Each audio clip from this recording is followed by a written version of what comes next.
Hello, my lovely students out there. This is ARK representing Arcanine. Dear all, we are going to do this very important topic. India में ना बहुत ज्यादा famous है topic. Of course not even India. अगर देखा जाए जहां जहां पर हम बात करेंगे सिक्योरिटीज की, वहां बात होने वाली है मेजॉरिटी एंड मिनॉरिटीज की. जी हाँ, majority and minority share holders के कॉन्सेप्ट पे हम डिस्कस करेंगे. उनके लिए सेबी ने क्या प्रोटेक्शन और रेगुलेशंस बनाए हैं, उनके प्रोटेक्शन के लिए क्या क्या रेगुलेशंस बनाए हैं, उसको हम डिस्कस करेंगे. यहाँ पे कंपनीज के क्या क्या प्रोविजंस यहाँ पर प्रोवाइडेड हैं ऑफ कोर्स शेयर होल्डर्स के लिए, उसे भी डिटेल में डिस्कस करेंगे.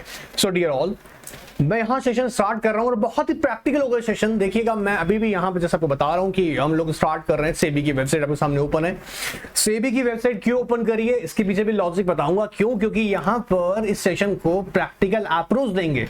स्टूडेंट सिर्फ एकेडमिक पॉइंट ऑफ व्यू से पढ़े ये सफिशिएंट नहीं है, उसको नॉलेज भी अपग्रेड लेवल पे देना जरूरी है. और इंपॉर्टेंट ये है कि स्टूडेंट को अवेयरनेस होनी चाहिए. जी हाँ, क्योंकि हम जब शेयर होल्डर की अवेयरनेस की बात करने वाले इस सेशन के अंदर, तो स्टूडेंट को भी पता होना चाहिए बेसिकली कि सेबी की वेबसाइट पर जाकर हम ऐसे डेटा, कैसे डेटा, जी हाँ, रिलेटेड टू इन्वेस्टर एसोसिएशंस, उससे रिलेटेड डेटा भी हम एसेस कर सके और देख सके.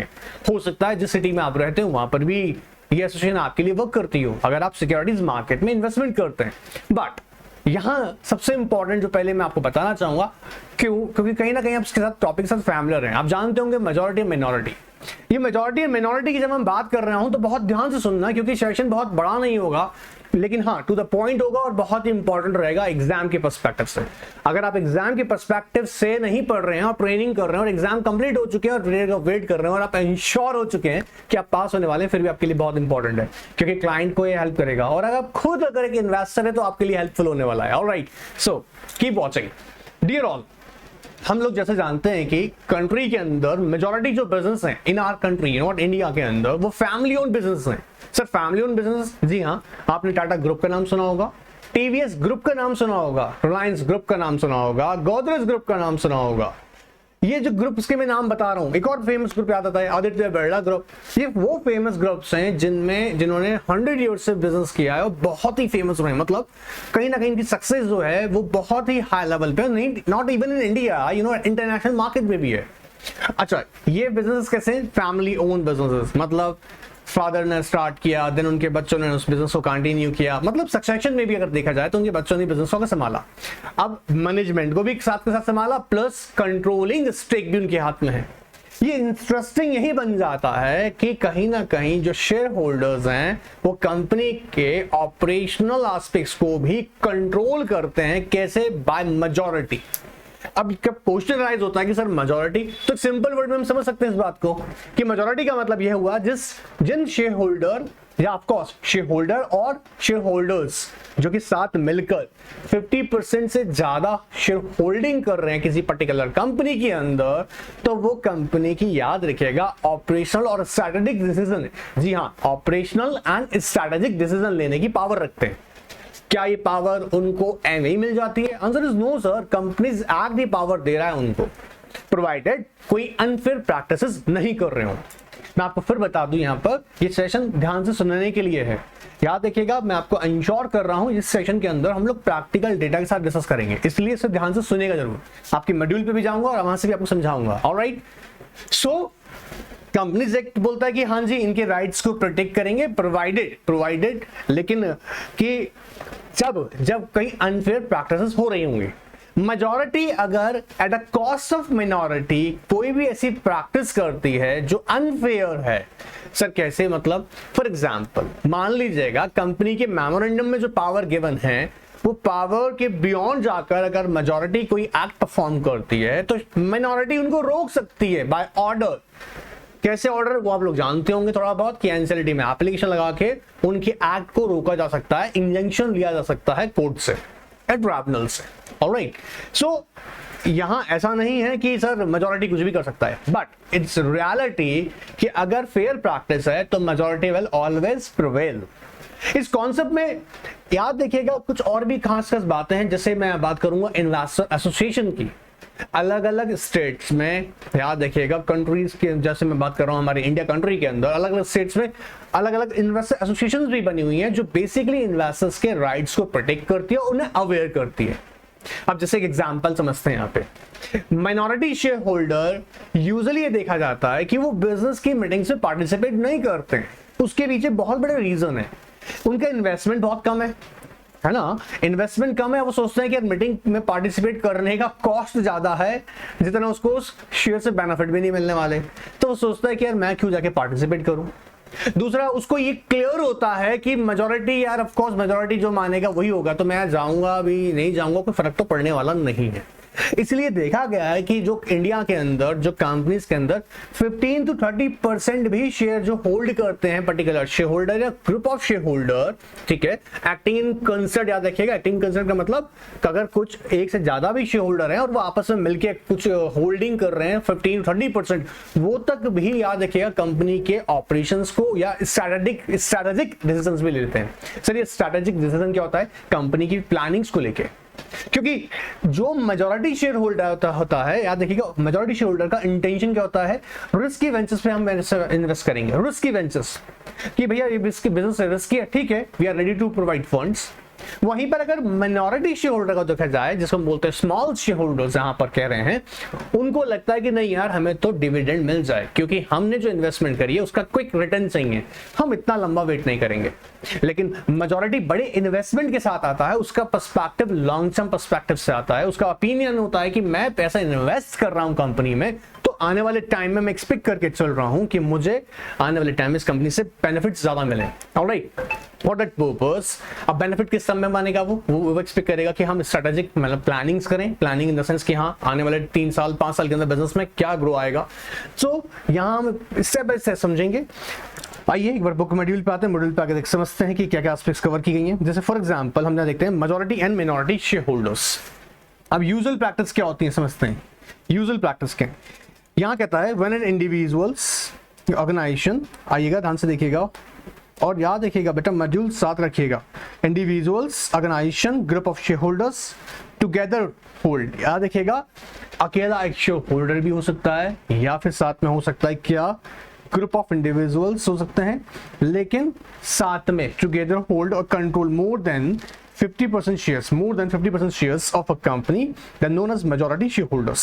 Absolute control over the operations of the company, particularly selection of board. अब मेनली उनका फोकस किस पर रहता है? बोर्ड पे, क्योंकि आप जानते होंगे कंपनी को रन करने वाला जो ब्रेन है बोर्ड ऑफ डायरेक्टर्स हैं। अब वो सिलेक्शन का क्राइटेरिया किसके हाथ में चला जाता है? Who will decide? Shareholder will decide to whom they want to appoint as a director. So majorly किस चीज को इम्पैक्ट करते हैं कंपनी के, I mean of course regarding the appointment of shareholders. So वहां उनका डिसीजन कंट्रोल में आता है, ठीक है। Now deciding who will be appointed as director. If a company has a majority shareholders, then all the other shareholders become minority shareholders as they have less than 50% shares. Example भी यहाँ code करके बता रखा है। जैसे अगर मान लीजिएगा ए एंड बी है कंपनी के अंदर और ए ने मोर देन 50% होल्ड किए हुए हैं, of course he will treated as majority. वहीं ऐसा हो सकता है कि एक ही पर्टिकुलर पर्सन ने कर रखे हैं, उसके अलावा मान लीजिए बहुत सारे शेयरहोल्डर्स हैं बट उन्होंने कम करा हुआ है, मतलब एक ही पर्सन ने मोर देन 50% किया हुआ है, उसके बाकी लोगों ने लेस देन 50% किया हुआ है, तो वो लोग सबका सब क्या होगा? Minority share holder. अब अगर हम इंडिया के पर्सपेक्टिव से बोलें, in India typically in Indian family firms, promoters along with their family members control majority shares with other shareholders holding small percent of shares. अब यहाँ पे एग्जाम्पल आप चाहें तो याद रख लीजिएगा, जैसे टाटा ग्रुप, टीवीएस ग्रुप, ये सारे फैमिली ओन बिजनेस हैं, ठीक है। रिलायंस ग्रुप, हम बात करें गोदरेज, ठीक है, गोदरेज की बात करें, ठीक है, आदित्य बिरला ग्रुप, ऐसे और भी ग्रुप्स हैं बट यहां पे मैं कुछ आपके सामने टॉप मोस्ट ग्रुप रख रहा हूं जो कि फैमिली ओन्ड बिजनेस हैं, ठीक है। अब मजे का बात है ना, आप लोग जानते होंगे इन्हीं के पास में यही मैनेजमेंट के अंदर भी बैठते हैं, मतलब सर डायरेक्टर्स भी हैं, चेयरमैन भी हैं, ठीक है। आप रिलायंस जियो का एग्जांपल लेकर देख सकते हैं, ठीक है। वहीं पर ये लोग मेजॉरिटी शेयर होल्डिंग भी रखता है कंपनी के अंदर। Now India has a large number of family-owned listed companies with the promoters group holding 50% or more, 51% or more most cases. अभी सारे ग्रुप्स के अंदर में ये बात कर रहे थे अभी, ठीक है ना। they thus dominate and run the company in a way that best protect the interests of their own, मतलब खुद के इंटरेस्ट को प्रोटेक्ट करने के पर्सपेक्टिव से. Alright, now shareholders do not exercise their rights and either due to unaware or inability to participate in the meeting. अब या तो उसको अपने शेयर होल्डर्स को अपने राइट्स, मिनॉरिटी शेयर होल्डर्स को अपने राइट्स पता ही नहीं होते हैं, whether they can you know what right on a particular subject matter, वो कर सकता है नहीं कर सकता उसे पता ही नहीं है, ठीक है. या इनएबिलिटी, उसको लगता है कि यार कौन, मान लीजिएगा फॉर एग्जांपल उसको लगता है कि यार मैं जिस स्टेट में जिस सिटी में रहता हूँ और जहाँ पर कंपनी रजिस्टर्ड ऑफिस है उसका ट्रैवलिंग एक्सपेंसेस इतना ज़्यादा हो जाएगा, कौन जाकर अटेंड करे, ठीक है. इस वजह से भी नहीं जाते हैं. देखिए एक इंटरेस्टिंग लाइन भी यहाँ लिखा हुआ है, small share holder do not bother to participate as they are of view that cost of voting is more than the benefit. जितना मैंने इन्वेस्टमेंट नहीं किया है उससे ज्यादा तो मेरा मीटिंग में पार्टिसिपेट करने का खर्चा हो जाना है. या उन्हें ये लगता है कि their votes will not matter as majority share holder decision prevail. And secondly they believe that you know what कि अभी अगर हम लोग वोट करेंगे तब भी कोई सेंस नहीं निकलने वाला है, क्योंकि अल्टीमेटली मेजॉरिटी जो डिसाइड करके आया होना तो वही है. So this is also one of the reason that's why they do not you know what participate in the meeting. Now, as a result, promoter group can have effective control or controlling interests of the company with a small block holding of only 15 to 30% and need not hold on a entire 50% of shares of the company. Of course, अब जब वो लोग participate ही नहीं करेगा तो 15-30% तक का ही. अब देखो समझो इस बात को कैसे. फॉर एग्जाम्पल अगर 30% भी शेयर होल्डिंग करी हुई है किसी पर्टिकुलर पर्सन ने, मान लीजिए मिस्टर ए ने किया हुआ है 30% ही कंपनी के अंदर शेयर होल्डिंग, जब मीटिंग कॉल किया गया, मीटिंग में इन्होंने पार्टिसिपेट किया, ठीक है. नाउ अब अगर less number of share holder he participate कर रहे हैं तो इनकी तो शेयर होल्डिंग 30% ही सफिशिएंट है किसी पर्टिकुलर रिजल्ट को पास करने के लिए, क्योंकि वोटिंग जब देखा जाएगा, चेक किया जाएगा तो एट मीटिंग चेक करेंगे of course requisite quorum fulfil होने के बाद में, तो 30% अकेले पर्सन का 30% भी शेयर होल्डिंग बेहद सफिशिएंट है टू पास और to prove in particular resolution. तो ये एक इंपॉर्टेंट चीज समझेगा. अगर मैं इसलिए ही एक बड़ा अच्छा रिफॉर्म किया कंपनी के अंदर कि इलेक्ट्रॉनिकली वोटिंग किया जाए या रिमोट ई वोटिंग किया जाए, ठीक है, ताकि जो लोग मीटिंग में डायरेक्टली पार्टिसिपेट नहीं कर सकते हैं, फिजिकली नहीं प्रेजेंट हो सकते हैं, वो रिमोट ई वोटिंग के थ्रू भी ऑफ कोर्स अपने घर बैठे या किसी भी सिस्टम से बैठ के वो जहां से वो एक्सेस कर सकते हैं वो भी वोट कर सकें इलेक्ट्रॉनिक वोटिंग के थ्रू भी. ऑलराइट, ना majority, देखो इंटरेस्टिंग लाइन है यहाँ पे भी, majority shareholders may decide on investing company surplus in a new risky ventures, whereas minority shareholder may prefer return in the form of dividend. Minority के mind में क्या था, माइनॉरिटी सोचता है डिविडेंड मिलना चाहिए, बात खत्म यार, डिविडेंड मिलना चाहिए. बट अगर मेजॉरिटी का देखा जाए तो क्या करता है, they always ready to take risk and new ventures, उन्हें रिस्क लेने के लिए रेडी है. बट माइनॉरिटी सोचता है मैं को रिस्क लेना, मुझे तो डिविडेंड चाहिए, मैंने इसलिए इन्वेस्ट किया.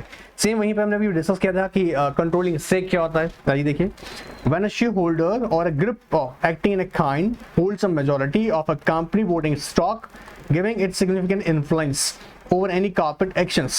अब किस केसेस में देखो, direct course of company make a most strategic and operational decision. दो एस्पेक्ट्स पे, strategic and operational decision. Strategic मतलब रिगार्डिंग द प्लानिंग, कंपनी क्या क्या करेगा, कंपनी का short term, medium and long term plannings क्या होंगे, and further along with the operational decisions. तो both aspects cover under this. Alright, strategic and operational decision. तो किसके हाथ में चला जाता है, मेजॉरिटी के हाथ में. ऑलराइट, नाउ अब यहां पर सेबी ने अलग अलग इनिशिएटिव्स लिए, वो भी हम डिस्कस करते हैं कि सेबी, देखो समझो, सेबी ने बाय रेगुलेशंस, आपने सुना होगा बहुत सारे रेगुलेशन सेबी ने बनाए. सेबी ने आईसीडीआर बनाया प्रोटेक्शन के लिए, ठीक है. सेबी के अगर रेगुलेशंस की हम बात करेंगे, प्रोहिबिशन ऑफ इनसाइडर ट्रेडिंग की बात करेंगे, prohibition of fraudulent and fair trade practices की बात करिए. सेबी ने कहीं ना कहीं अगर ध्यान से देखें स्कोर या of course investor grievance redressal के लिए स्कोर मैकेनिज्म को यू नो व्हाट इनिशिएट किया. इसके अलावा हम बात करें इन्वेस्टर प्रोटेक्शन एजुकेशन फंड यहाँ पे रखा गया. तो देयर नंबर ऑफ रेगुलेशंस जो बेसिकली किसकी बात करते हैं, इन्वेस्टर्स के राइट्स को प्रोटेक्ट करने की. तो सेबी के इनिशिएटिव्स यहाँ पर हैं. यहाँ एक इंपॉर्टेंट क्वेश्चन भी अराइज होता है, आप अगर ध्यान से देखें, मैं भी बताता हूँ आपको कि सेबी बनाने का, एस्टैब्लिश करने का पर्पस भी है कि protect the interest of investors, you know what, promote and development of securities market, ठीक है. ये सारी एस्पेक्ट्स बेसिकली किसकी हैं, जो किसके ऑब्जेक्टिव्स हैं, ये सेबी के प्रीएम्बल्स में आती हैं, ठीक है. तो एक क्वेश्चन यहाँ अराइज होता है बेटा, जो एग्जामिनर आपसे पूछ सकते हैं, investors should be safeguard not only against the frauds and cheating but also against the losses arising out of unfair practices. Investors should be safeguard not only, सिर्फ फ्रॉड या हम चीटिंग की बात नहीं कर रहे हैं, बट अगर कोई अनफेयर प्रैक्टिसेस, देखो against losses arising out of the unfair practices, अगर मेजॉरिटी अनफेयर प्रैक्टिस करके at the cost of minority भी प्रॉफिट बना रहा है तो उसके अगेंस्ट भी उनको सेफगार्ड चाहिए। अब वो प्रैक्टिसेस कैसे हो सकती हैं कि प्राइस मैनिपुलेशन के थ्रू, ठीक है, अभी बताता हूं आपको कुछ एग्जांपल से। और क्या हो सकता है सर, इनसाइडर ट्रेडिंग के थ्रू, ठीक है।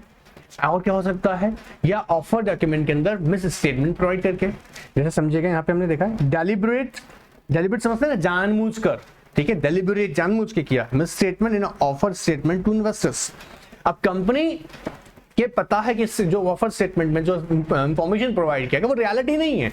अब एक जैसे भी एग्जांपल दिया आपको, स्मॉल शेयर होल्डर का इंटरेस्ट क्या, उसका मेन उसका फोकस किस पे रहता है कि हायर डिविडेंड मिले, हायर डिविडेंड मिले। अब मान लीजिएगा कंपनी इशू लेकर आ रहा है और उसमें दिखा रहा है कि प्रीवियस हमने जो डिविडेंड से मान लीजिएगा 10% हमने डिविडेंड दिया है। अब ये देखते ही एक कहीं ना कहीं शेयर होल्डर के मन में बड़ा लुक्रेटिव ऑफर आ जाएगा कि यार ये बड़ा लुक्रेटिव ऑफर है, मतलब उसके मन में लालच आ जाएगा कि हाँ यार I think I should make an investment with this company. तो ये क्या रियलिटी है, चेक किया जाएगा, रियलिटी तो नहीं है। इस तरह की कोई भी डेलिबरेट मिसस्टेटमेंट ऑफर डॉक्यूमेंट देकर भी उसे लॉसेस किया सकते हैं। प्राइस मैनिपुलेशन समझिएगा, प्राइस मैनिपुलेशन प्रैक्टिस कई बार की जाती है। जैसे आपने हर्षद मेहता का केस सुना होगा कि किसी स्टॉक के प्राइसेस को एक्सेसिव जानबूझ से खरीदा जा रहा है, ठीक है। जैसे हम देखेंगे ना, एक अगर देखा जाए एक आर्टिफिशियल प्राइस क्रिएट की जा रही है किसी स्टॉक की, आपने समझेगा। अब रियलिटी में एक्सेसिव उसका ट्रेड हो रहा है, प्राइस एक्चुअली बढ़ क्यों रही है, क्योंकि उसको कुछ ग्रुप के लोगों के थ्रू एक्सेसिव खरीदा जा रहा है। खरीदने से क्या हो रहा है, उसकी सेल इंक्रीज हो रही है, तो प्राइसेस भी इंपैक्ट हो रहे हैं। अब प्राइस बहुत हाई चलेगा, उसको देख के जो एक स्मॉल शेयर होल्डर है, जेन्युइन इन्वेस्टर ने भी इन्वेस्टमेंट्स कर दी उसके अंदर। अब जब इसकी प्राइसेस बहुत हाइक हो गई, अल्टीमेटली सब जो कि एक्टिंग इन कंसर्ट लोग थे ना, जो मिलके काम कर रहे थे, उन्होंने सेल करना स्टार्ट कर दिया। अल्टीमेटली क्या होगा, विड्रॉन हो जाएगा प्राइस। तो प्राइस मैनिपुलेशन प्रैक्टिसेस कर रहे हैं, या फिर हो सकता है इनसाइडर ट्रेडिंग। अब इसको रोकने के लिए ना, ये एग्जाम में क्वेश्चन पटअप हो सकता है कि सेबी ने किन किन रेगुलेशंस को बनाया, ठीक है। तो पूरा क्वेश्चन डेवलप हो सकता है यहां से, investors should be safeguard not only against the fraud and cheating but also against the losses arising out of the unfair practices. कैसे 3 प्रैक्टिस होती हैं, याद रखिएगा, deliberate misstatement in the offer documents, alright. Second क्या हो सकता है, price manipulation. या थर्ड क्या हो सकता है, इनसाइडर ट्रेडिंग। आई होप आप सब लोग जानते हैं, कोई भी कंपनी की जो कि ऐसी कॉन्फिडेंशियल इंफॉर्मेशन है जो बेसिकली अभी पब्लिक डोमेन में अवेलेबल नहीं है, लेटर ऑन पब्लिक डोमेन में अवेलेबल होगी, आज अभी अवेलेबल नहीं है और उसका यूज किया जा रहा है। फॉर एग्जाम्पल, कंपनी के डायरेक्टर्स डिसीजन ले रहे हैं कि वो बोनस शेयर इशू करेंगे, कंपनी नया फर्म कोलैबोरेशन करने वाला है। ये सारे के सारे अभी कैसे पब्लिक डोमेन में इंफॉर्मेशन अवेलेबल नहीं है, और इस इंफॉर्मेशन के बेसिस पे अगर वो कोई पर्टिकुलर पर्सन जो कि मैनेजमेंट से बिलोंग करता है और किसी और को इंफॉर्मेशन प्रोवाइड करके ट्रेडिंग या ऑफकोर्स सिक्योरिटीज में उस पर्टिकुलर कंपनी के शेयर्स को परचेज करता है या सिक्योरिटीज को परचेज करता है, हम क्या बोलेंगे उसको, इनसाइडर ट्रेडिंग। इसके बारे में हम लोग चैप्टर में और डिटेल में डिस्कस करेंगे। वैसे मैं उम्मीद करता हूं आप लोगों ने एग्जीक्यूटिव में पढ़ा है ना। तो इंपॉर्टेंट थिंग इज दैट कि सेबी ने यहाँ पर कौन कौन से रेगुलेशंस बनाए, तो बहुत सिंपल हैं। सेबी आईसीडीआर हमको याद, देखिए सेबी आईसीडीआर ने प्रोटेक्शन का बात किया शेयर होल्डर्स को, ताकि यहाँ पे डिस्क्लोजर रिक्वायरमेंट्स ऑल टाइम बनी रहे और ट्रांसपेरेंसी एंड अकाउंटेबिलिटी रहे लिस्टेड एंटिटीज की। वहीं ओम्बड्समैन आ गया, अगर हम बात करेंगे ओम्बड्समैन बेसिकली हम जब बात करें तो ग्रीवेंसेस, अगर कोई लिस्टेड कंपनी है या इंटरमीडिएटरीज हैं, ठीक है, इनसे रिलेटेड है, और एक एमिकेबल सेटलमेंट की तरफ हम लोग जा सकें, एमिकेबल सेटलमेंट तरफ, तो सेबी ने ओम्बड्समैन की प्रोविजंस प्रोवाइड किए। वहीं prohibition of fraudulent and unfair practices regulations को भी प्रोवाइड किया गया। प्रोहिबिशन ऑफ इनसाइडर ट्रेडिंग को किया गया है, एंड सेबी स्कोर्स है, and investor education and protection fund. लगभग अगर देखा जाए 6 ऐसे रेगुलेशंस हैं, इसलिए याद देखिए एग्जाम में आपसे पूछ सकता है एग्जामिनर, आपको नॉलेज होना चाहिए कि कहीं ना कहीं 6 ऐसे रेगुलेशंस हैं जो कि सेबी की तरफ से प्रोवाइड किए गए हैं फॉर द बेस्ट प्रोटेक्शन और interest of the share holders. पहला हमने देखा कौन सा, सेबी आईसीडीआर है, SEBI ombudsman, SEBI prohibition of insider trading, SEBI prohibition of unfair practices, and अगर बात करें इसके साथ साथ हमने सेबी ने स्कोर्स की प्रोवाइड किया गया, investor protection and education fund. वहीं पर अगर डिटेल में अगर जाके समझते हैं इन्वेस्टर एजुकेशन प्रोटेक्शन फंड, तो कंपनीज एक्ट का सेक्शन 125 जो है वो स्पेसिफिकली बात करता है कि इस फंड की एस्टैब्लिशमेंट जो है सेंट्रल गवर्नमेंट ने करी थी। कब की थी? 7 सितंबर 2016 को। जी हाँ, 7 सितंबर 2016 को। क्या सर इससे पहले कोई फंड नहीं था? जी हाँ, कंपनीज एक्ट के 1956 के अंदर, जी हाँ, कंपनीज एक्ट 1956 के अंदर सेक्शन 205 ए एंड सी को हम जब चेक करते हैं तो पता लगता है कि ये फंड तो पहले भी थे। जी हाँ, बट जब हम बात कर रहे हैं यहाँ पर, तो यहाँ अब हम बात कर रहे हैं सेक्शन 125 की एज पर कंपनीज एक्ट 2013। तो कंपनीज एक्ट 2013 के अंदर section 125, one more time telling you, section 125 आपको बात करता है किसका? Investor education and protection fund का।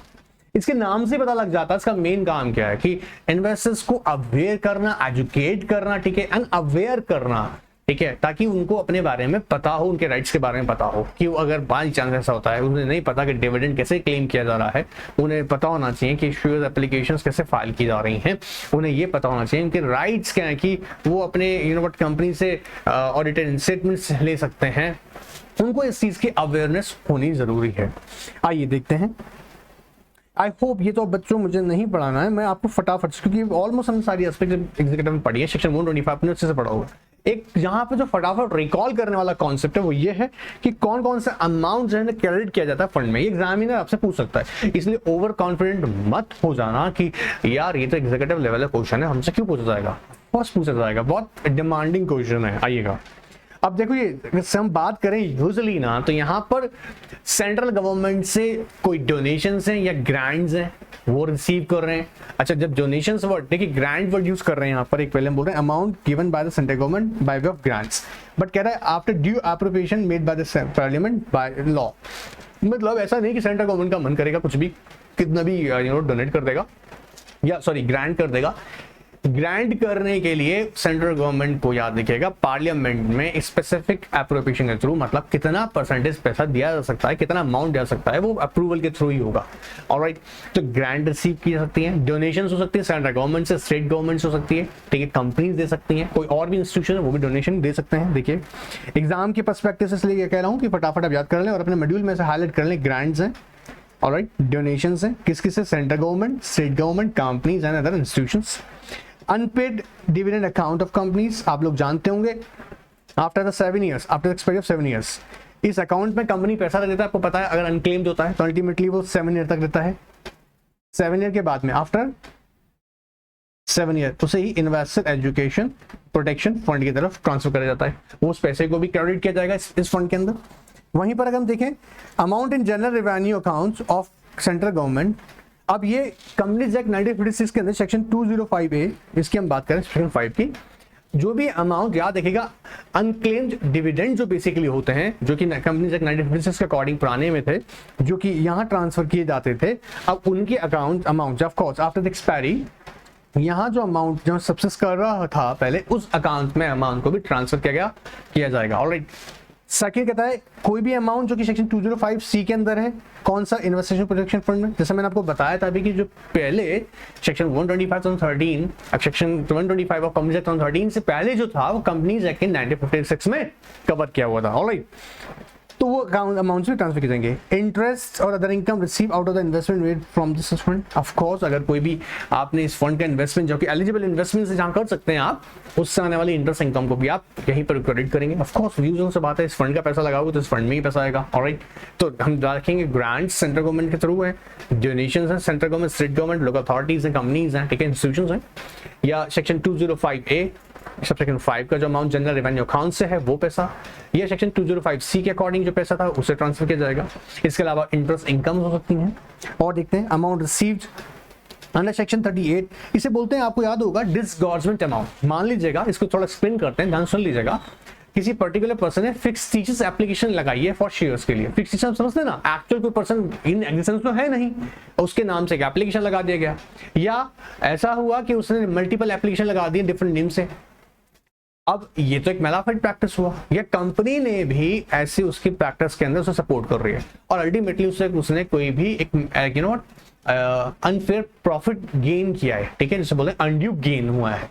अब अगर वो अमाउंट जब पकड़ में आ जाएगा तो हम क्या बोलेंगे, जिन लोगों का कॉस्ट पे उसने ऐसा अनड्यू गेन किया है उसको बोलेंगे अमाउंट को कि डिसगॉर्जमेंट मतलब ये अमाउंट जो रिसीव हो गया, अब ये पैसा जिन लोगों को नुकसान पहुंचा है उनको वापस किया जाएगा। तो जब तक वो लोग आइडेंटिफाई होते ही नहीं है जिन लोगों का नुकसान हुआ है, तब तक इस पैसे को कहां रखा जाता है, इन्वेस्टर एजुकेशन प्रोटेक्शन फंड में।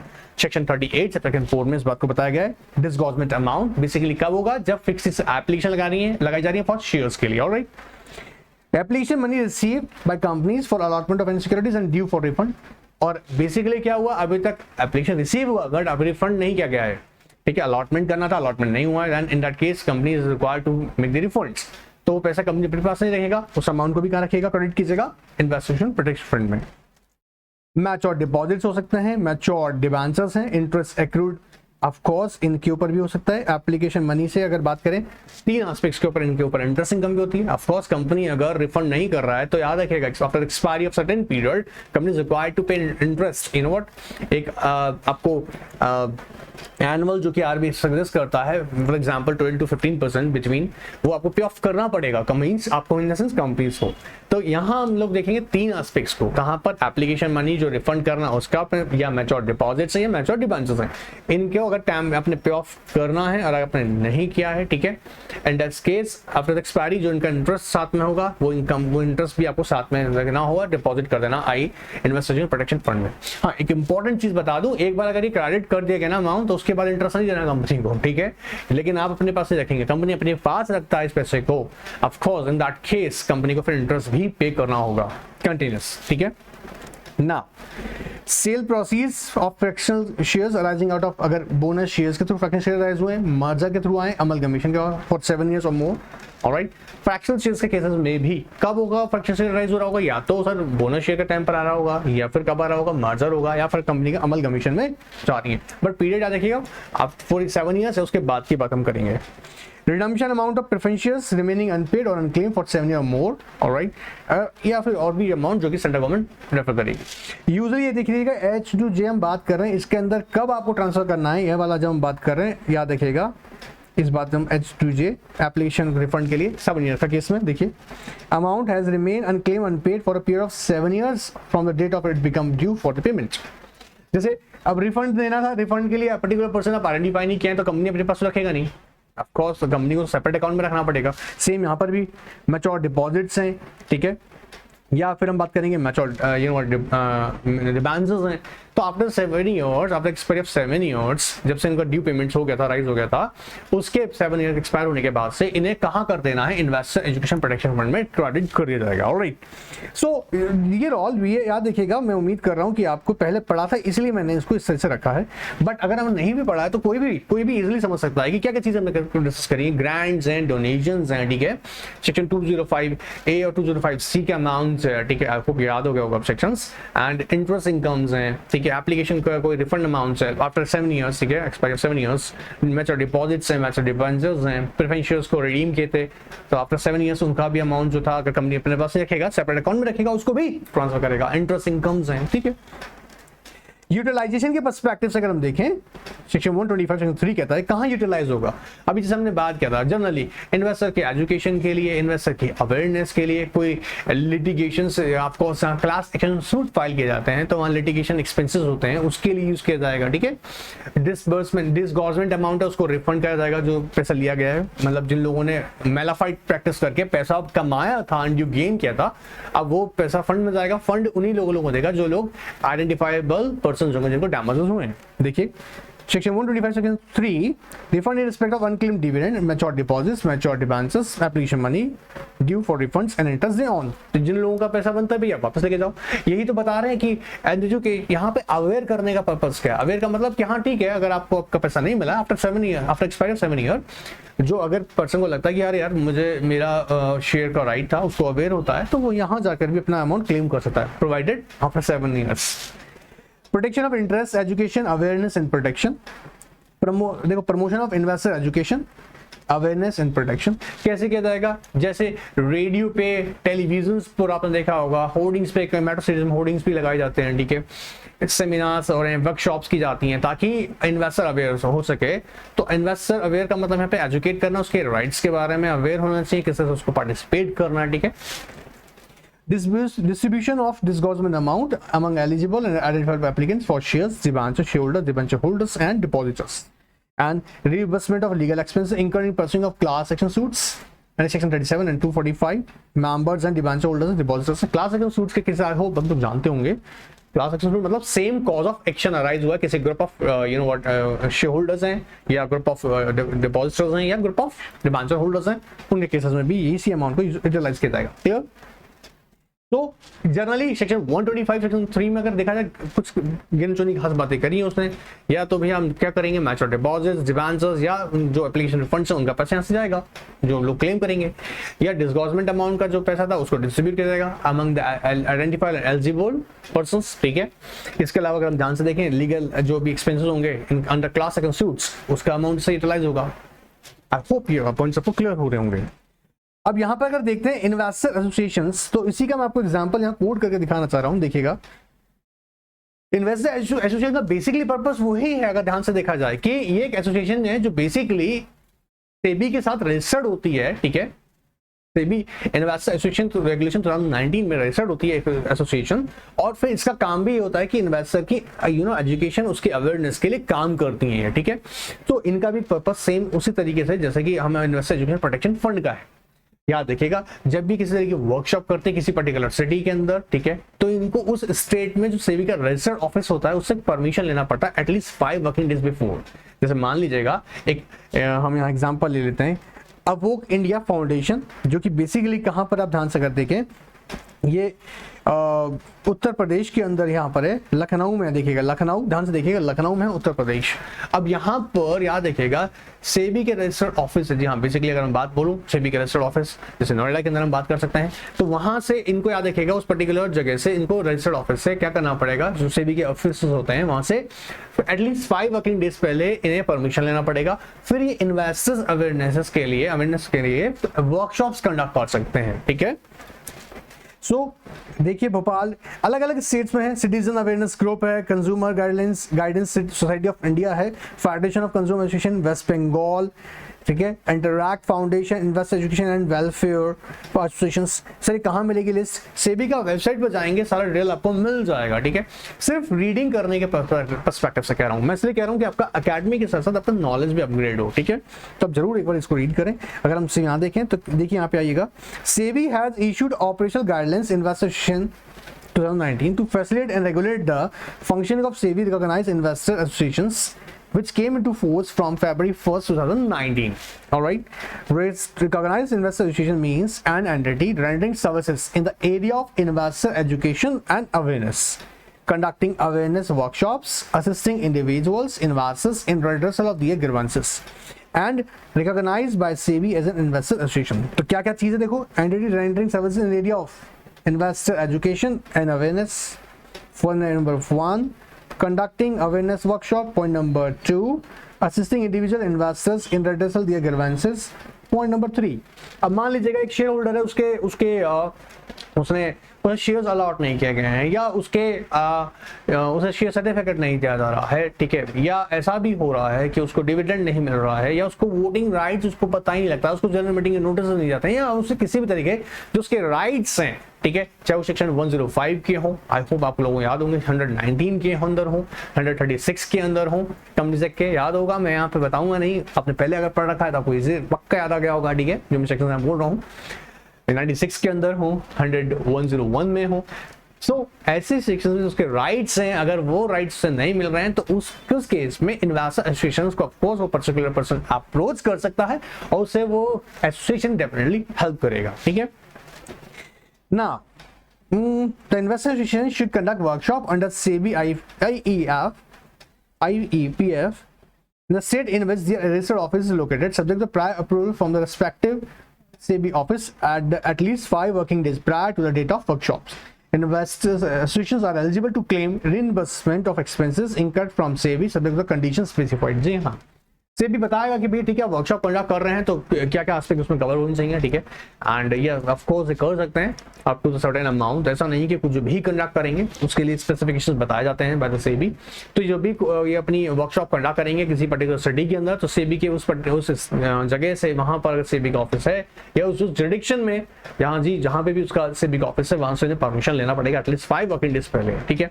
सेम जैसे मैंने बताया इन्वेस्टर अवेयरनेस के लिए वो करता है, एग्जाम के पर्सपेक्टिव से क्वेश्चन बन सकता है, बट मैं चाहूंगा कि आप एक बार सेबी के वेबसाइट पे विजिट करके एक बार जरूर इसे देखें, आप विजिट करें, देखें, अलग अलग आपके हो सकता है आपके सिटी में भी हो ये, ठीक है। तो एंजॉय जरूर कीजिएगा। नेक्स्ट सेक्शन आगे और हम डिस्कस करेंगे, बने रहेगा और टेस्ट सीरीज के लिए रेडी रहिएगा। Good bye, take care.